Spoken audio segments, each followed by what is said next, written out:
U.S. defense budget is $860 billion. If you add up the military budgets of the United States, NATO, and their allies, it adds up to about $2.1 trillion in the context of a global military budget of about $2.75 trillion. Just the U.S., NATO, and their friends, they add up to about 75% of the global military budget.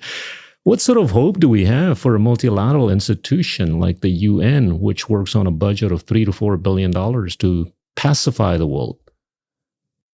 Well, it's very important to understand that multilateral institutions are set up by and dominated by the most powerful states in the system.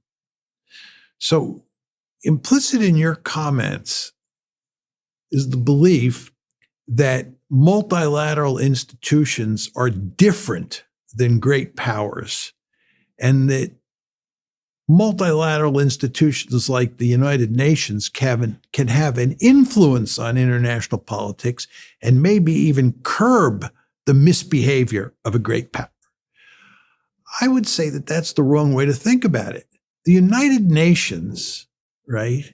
The United Nations could never push the Americans, the Russians, or the Chinese today, or the Americans and the Soviets during the Cold War to do anything that they didn't want to do.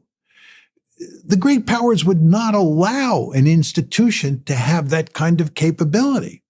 And in fact, if you look at all the institutions that have existed since World War II, the Americans set almost all of them up, and they did it in ways that privileged America's position in the world. And one of the reasons that the United States usually obeys the rules is that we wrote the rules. And if a situation arises where we don't like the rules, we disobey the rules or rewrite them. That's the way international politics works.